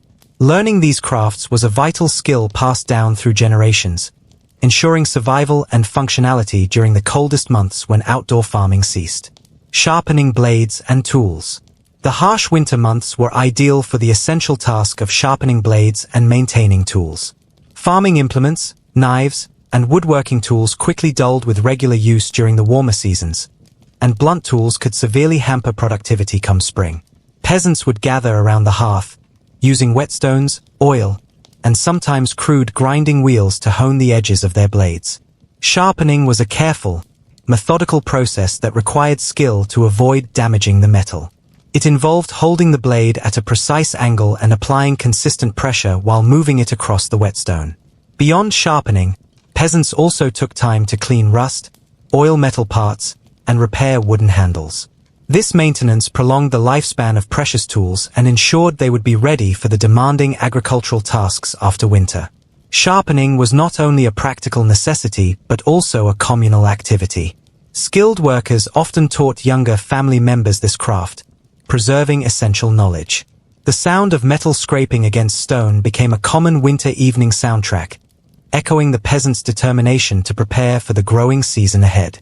Weaving mats and rugs. Weaving mats and rugs indoors was another critical winter occupation. Mats made from rushes, straw, or coarse wool were essential for insulating cold floors and adding warmth to cottages. Rugs provided comfort around the hearth and protected against drafts, helping retain heat in poorly insulated homes. Peasants would collect natural materials throughout the year, drying and preparing fibers for weaving. The weaving itself required patience and practice skill, often using simple homemade looms. Patterns were generally plain and utilitarian, focusing on durability over decoration. The resulting mats were not only practical but also an expression of craftsmanship, sometimes passed down within families. The task of weaving was often a social activity, bringing family members together around the fire. As they worked, they might share stories, sing traditional songs, or teach children the craft. These gatherings strengthened community bonds and offered respite from the hardships of winter. Candle making by moonlight. Before the widespread use of oil lamps, candles were the primary source of light after sundown in medieval peasant homes. Winter's long nights made candle making a vital task. Beeswax, tallow, animal fat, or occasionally rushlights were the main materials used to create candles. Candle making was often done in the quiet of the evening, sometimes by the soft glow of the moonlight filtering through small windows. Peasants melted tallow in pots over the hearth and then dipped wicks repeatedly to build up layers of wax, forming sturdy candles. Beeswax candles were more expensive and prized for their cleaner burn and brighter light. This task required care and patience, as uneven or poorly made candles could drip excessively or burn out quickly. Candles were rationed carefully, their use saved for essential activities like cooking, mending, or reading religious texts. Candle making not only illuminated winter nights but also symbolized hope and perseverance through the dark months. Caring for barn animals. Though much of farm life slowed in winter, the responsibility of caring for barn animals intensified. Animals such as cows, pigs, sheep, and chickens needed daily feeding, watering, and shelter from the freezing cold. Barns were often poorly insulated, so farmers laid bedding such as straw to keep animals warm. They hauled feed from stored hay or root vegetables harvested before the first frost. Regular care was crucial to maintain the health of livestock, which represented both a source of food and income for peasants. In many cases, animals were the household's lifeline, providing milk, eggs, meat, and even wool for clothing. Neglect could mean the loss of this vital resource. Hence, peasants made sure to check on their animals frequently, keeping the fire in the barn lit to prevent freezing and ensuring water sources did not ice over. Tending the fire hourly. Maintaining a steady fire was a constant task during winter, critical for warmth, cooking, and light. Peasants had to tend the hearth throughout the day and into the night, adding fuel carefully to keep flames burning steadily without overwhelming smoke. Firewood was precious and had to be rationed. Too large a fire consumed wood too quickly, while too small left the home bitterly cold. Tending the fire involved shoveling ashes, arranging logs to maximize heat, and ensuring the chimney remained clear to prevent smoke buildup indoors. Because the hearth was the home's heart, tending it was a shared duty. Children and adults alike took turns feeding the fire, particularly during bitter cold spells. The flickering flames also created a communal atmosphere, offering comfort and a place for gathering after a long day. Ice cutting from the river. In regions where rivers and lakes froze solid, ice cutting became an important winter task. Large blocks of ice were sliced from frozen water bodies and stored in insulated pits or barns for use in warmer months. Ice was a precious commodity, used for preserving food before the invention of refrigeration. Peasants and villagers would use saws and chisels to cut through thick ice sheets, then haul the blocks carefully to storage. These ice stores helped keep dairy, meat, and other perishables cool, reducing spoilage. The work was physically demanding and dangerous, requiring careful teamwork to avoid accidents on slippery surfaces. Ice cutting also became a social event, with groups working together and sharing stories as they labored in the freezing cold. Maintaining the cottage. Winter was an important time for maintaining the peasant cottage itself. Harsh weather exposed weaknesses, leaky roofs, drafty windows, and cracked walls that needed urgent attention. Peasants patched roofs with bundles of straw or reeds, sealed gaps in walls with mud or clay, and repaired wooden shutters to keep out the biting wind. Floors might be strewn with straw to insulate against the cold ground. This maintenance preserved the home's warmth and protected belongings from moisture and cold damage. Since cottages were usually made of wood, mud, straw, and wattle, constant upkeep was essential for survival. Winter trade and barter. Despite the isolation winter brought, trade and barter continued among peasants and local markets. Winter was a time when certain goods, like preserved foods, woolen textiles, or crafted items, became valuable commodities. Peasants would barter surplus goods for essentials they lacked, such as salt, spices, or metal tools. Local fairs and markets, although less frequent in winter, were still occasions for exchange and socializing. This trade was crucial for supplementing diets and acquiring materials that could not be produced on the farm. It also helped maintain connections between villages and reinforced the economic fabric of medieval rural life. Advent in the village. Advent marked the beginning of the spiritual journey toward Christmas and was a deeply significant period in medieval village life. The entire community entered a time of quiet anticipation and preparation, not just for the festive celebration but for spiritual renewal. Villagers would attend daily prayers or special church services, often held in the simple stone or wooden church at the heart of the village.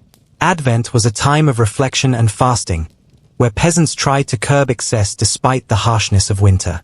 Families lit candles on wooden Advent wreaths, often made from evergreen branches, to mark each passing week. These candles symbolized hope and light in the darkness of winter, reminding the community of the approaching birth of Christ. Advent songs, prayers, and rituals brought villagers together in faith, reinforcing the social and spiritual fabric that sustained them through cold months. The Feast of Saint Nicholas. The Feast of Saint Nicholas on December 6th was a beloved occasion, especially among children. Saint Nicholas, the patron saint of children and sailors, was known for his generosity and miracles. On this day, villagers gathered to hear stories of his kindness and protection. Peasants often prepared small gifts or treats, such as nuts, dried fruit, or simple pastries, to give to children in honor of the saint. Some families would leave shoes or stockings out overnight, hoping Saint Nicholas would fill them with gifts. The feast reinforced values of charity and community care, offering a brief respite from the hardships of winter. Church services included special prayers and hymns dedicated to Saint Nicholas, fostering a sense of protection and blessing throughout the village. Yule logs and evergreen branches. The Yule log was a central symbol of medieval winter festivals. A large, carefully chosen log was brought into the home, often amid ceremony, and placed in the hearth. The burning of the Yule log was meant to bring light and warmth during the darkest days of the year and was thought to protect the household from evil spirits. Evergreen branches, spruce, fir, holly, or ivy, were woven into decorations and hung in homes and churches. Their persistent green color symbolized eternal life and hope amidst the barren winter landscape. These branches were believed to bring blessings and ward off misfortune. The Yule log's slow burn was carefully tended, sometimes for days, and its ashes were kept for good luck or used in agricultural rituals come spring. Together, these traditions mixed Christian and older pagan customs, blending spiritual meaning with communal celebration. Midnight Mass in the snow. One of the most sacred events of the winter was the Christmas Midnight Mass. Despite the biting cold and often deep snow, villagers would gather in the church late on Christmas Eve, their breath visible in the frosty air as they made their way by lantern or candlelight. The Mass was a moment of profound communal faith, where prayers and hymns filled the ancient stone walls. The birth of Christ was celebrated with joy and solemnity, bringing a sense of hope and renewal that contrasted sharply with the harshness outside. For many peasants, this service was one of the few times they left their cottages during the winter night. The shared experience of worship and song strengthened bonds and reminded the village of divine presence even in the bleakest season. Christmas bread and ale.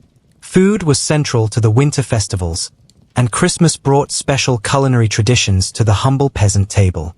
Christmas bread, often sweetened with honey or spices like cinnamon and cloves, was baked in communal ovens and shared among family and neighbors. Ale brewed earlier in the year was enjoyed during the celebrations, offering warmth and cheer. Though simple, the feast was a meaningful break from the usual diet of coarse grains and root vegetables. These foods symbolized abundance and gratitude. Gathering to share bread and ale around the hearth was an act of fellowship and joy, binding families and communities in celebration despite the hardships of the season. Candlemas and blessings. Candlemas, celebrated on February 2nd, marked the end of the long winter's darkness and the blessing of candles symbolizing Christ as the light of the world. Villagers brought candles to church to be blessed by the priest, then took them home to light during times of prayer or illness. This festival was associated with purification and hope for the coming spring. It was a spiritual marker of the changing season and an opportunity for peasants to seek divine protection for their homes and fields. Small ceremonies, including processions and prayers, reinforced community bonds and faith, offering reassurance as the long winter finally began to wane. Singing by lantern light. Winter nights often grew long and cold, but the village was warmed by the glow of lanterns and the sound of singing. Hymns, carols, and folk songs were passed down through generations, sung in homes and at gatherings by the fire. Singing was both a spiritual practice and a social event. It uplifted spirits, eased the weariness of winter, and reinforced shared beliefs and stories. Children learned these songs early, preserving a rich oral tradition that connected the community. The flickering lantern light, the rhythm of voices, and the melodies created an atmosphere of comfort and togetherness, shining a beacon of hope in dark months. Epiphany traditions. Epiphany, celebrated on January 6th, commemorated the visit of the Magi to the Christ child and was a time of final festivities before the austerity of Lent. Villagers marked the day with special church services, processions, and sometimes pageants reenacting the Magi's journey. In some areas, a blessed chalk was used to inscribe the initials of the Magi, C+M+B, above doorways, symbolically blessing homes for the new year. Epiphany cakes or pastries were baked and shared, often with hidden tokens or charms inside to bring luck. These traditions blended solemn reverence with joyous celebration, offering a sense of completion to the Christmas season and a hopeful start to the new year. Tales of saints and angels. Storytelling was a vital part of winter faith life, and the long evenings were filled with tales of saints, angels, and miracles. Elders and clergy recounted stories that taught moral lessons, inspired courage, and reinforced the community's spiritual worldview. These narratives connected the earthly with the divine, reminding villagers of the protective power of faith and the promise of salvation. They also served as entertainment and education for children, preserving religious teachings through memorable and vivid tales. The telling of these stories by hearthside was a cherished tradition, a blending of faith, culture, and communal identity that brightened even the coldest nights. The hope of spring. Throughout the harshness of winter, faith and festival rituals sustained the peasant community's hope for spring's renewal. Religious observances, seasonal festivals, and shared stories were not only spiritual acts but anchors of optimism. Villagers looked forward to the returning light, warmer days, and the rebirth of crops and life. The hope of spring infused their prayers and celebrations, providing strength to endure winter's challenges. This hope was both practical and profound, a testament to the resilience of medieval peasants whose lives were deeply intertwined with the rhythms of nature and faith. Snowfall on the fields. The arrival of winter was first marked by the delicate, quiet descent of snowflakes onto the open fields surrounding the village. Each flake was unique, a tiny crystal catching the pale winter light before settling softly upon the earth. As the snow accumulated, it transformed the familiar landscape into a vast, white blanket, muffling sound and altering the shape of everything it touched. For the peasants, snowfall was both a blessing and a challenge. It covered the bare earth, protecting seeds and roots beneath, but it also meant that daily work in the fields had to pause. The crisp white fields symbolized winter's dominion, a temporary pause in the cycle of growth and harvest. Walking across these snow-covered expanses left deep impressions, footprints that would soon be covered again, a fleeting trace in the cold stillness. The frozen river. The village river, a vital source of water and occasional transport, changed dramatically in winter. Its flowing current slowed as temperatures dropped, eventually freezing into thick sheets of ice. The frozen river became a new surface, sometimes sturdy enough to support the weight of villagers crossing to reach fields or other settlements. The ice was a paradox, beautiful yet dangerous. Its smooth surface glistened under the winter sun, reflecting the muted sky and casting shimmering light. But hidden cracks and thin patches were a constant threat. The river's life force seemed to pause beneath the ice, silent and still, reminding villagers of nature's harsh grip in the cold months. Forest paths buried in snow. The forest surrounding the village, once full of rustling leaves and wildlife sounds, became hushed under heavy snow. Paths that were well-trodden in warmer months disappeared beneath thick white drifts, forcing villagers to navigate with care and memory. Traveling through the snow-laden woods required skill and patience. The soft crunch of footsteps was muffled, and familiar landmarks were obscured. The forest, stripped of its leaves, revealed skeletal branches that etched the sky with stark lines. Despite the silence, the woods held a mysterious presence, a quiet world waiting beneath the snow, full of hidden life and secrets. Icicles on the thatch roof. Along the edges of thatched roofs, long, delicate icicles formed as melting snow dripped and froze again in the frigid air. These natural chandeliers caught the weak winter light, sparkling like fragile glass ornaments. Icicles were beautiful but also a sign of the slow drip of water that could damage the roof structure. Peasants often watched them cautiously, aware that the freeze-thaw cycle was relentless. The icicle's presence was a constant reminder of winter's slow, steady pressure on the home and the need for continual care. Frost patterns on windows. Inside the cottages, the cold created magical frost patterns on the glass windows. The thin panes, often made from animal horn or simple glass, captured the chill of the night, and delicate ice crystals spread in fern-like shapes or swirling designs. These frost patterns fascinated children and adults alike, small natural artworks formed by the meeting of warm breath and icy air. They softened the view of the harsh world outside, framing it in a shimmering frost that brought wonder even in the coldest times. Crows and owls in winter. The skies and forests remained alive with creatures adapted to winter's demands. Crows, with their black feathers stark against the snow, were often seen flying in search of food or perched on barren branches, their caws breaking the silence. Owls, silent hunters of the night, were a common presence as well. Their ghostly calls echoed through the cold air, a mysterious soundtrack to the winter darkness. These birds were symbols of endurance and watchfulness, part of the wild landscape that villagers depended on and respected. Bare trees and silent woods. The trees in winter stood stripped of leaves, their bare branches reaching like fingers into the pale sky. The forest seemed silent and still, as if holding its breath beneath the heavy snow. This stark landscape created a sense of isolation but also profound beauty. The shapes of the trees were emphasized, their rough bark and twisting limbs more visible. The woods were both a refuge and a reminder of nature's cycles, the promise of spring hidden beneath the apparent lifelessness. The moon in the cold sky. On clear winter nights, the moon shone brightly in the cold, dark sky. Its pale light cast long shadows over the snow-covered land, illuminating the landscape with a silver glow. Villagers often looked to the moon as a guide during nighttime travels or as a comforting presence in the solitude of winter nights. The moon's phases were watched closely, linked to agricultural cycles and festivals. Its cold, steady light was a reminder of the larger cosmos beyond the village's struggles. Winter's still beauty. Despite its hardships, winter held a still, quiet beauty that touched every aspect of village life. The crisp air, the sparkling snow, the muted colors all created a sense of peace and pause. This beauty was celebrated in small ways, through the decoration of homes with evergreens, the singing of carols, and the sharing of stories. Winter's stillness was not just absence but a presence, a time for rest, reflection, and hope. Signs of the coming thaw. As winter slowly gave way to spring, subtle signs began to appear.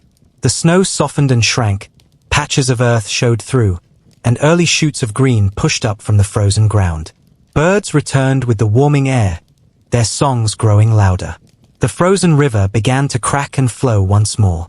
These signs were eagerly awaited by peasants, signaling the end of hardship and the renewal of life and work. The coming thaw was a promise of warmth, growth, and the endless cycles that defined medieval life. Wisdom from elders. In every village, the elders held a revered place, not only for their age but for the knowledge accumulated over many winters. Their wisdom was passed down through stories, advice, and practical instruction. Lessons learned from decades of enduring harsh seasons. These elders taught younger generations how to prepare for winter's challenges, which foods preserved best, how to build sturdier shelters, and ways to stay healthy despite the cold. Their guidance was often the difference between hardship and survival, as they carried the collective memory of the community's resilience. Lessons from past winters. Every winter brought new hardships, but also new lessons. Villagers learned from each season's successes and failures, adjusting their routines and preparations accordingly. A particularly brutal winter might lead to improved food storage methods or changes in clothing choices for better warmth. Reflecting on past winters created a collective understanding of the patterns in nature, the importance of community, and the limits of human endurance. These lessons formed the backbone of survival, teaching humility in the face of nature and strength through adaptation. Strength in simplicity. Survival in winter demanded a return to simplicity. Extravagance or waste was impossible when resources were scarce. Villagers embraced a lifestyle stripped to essentials: simple meals, minimal travel, and modest comforts. This simplicity was not deprivation but a source of strength. It encouraged mindfulness about resources and fostered creativity in making do. In the quiet, repetitive rhythms of simple tasks, people found purpose and resilience. Kindness among neighbors. Winter's hardships fostered a strong sense of community.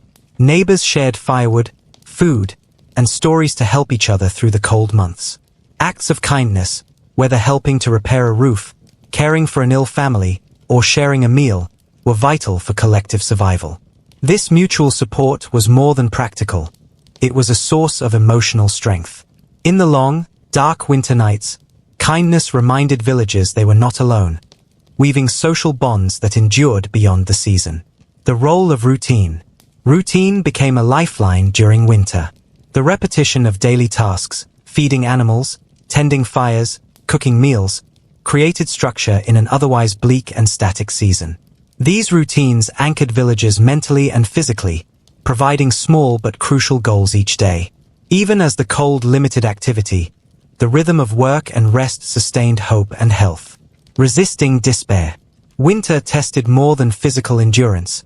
It challenged the spirit. The cold, darkness, and isolation could lead to despair. Yet villagers learned to resist this by focusing on the practical and the hopeful. Stories, prayers, and songs provided solace, as did the knowledge that spring would come again.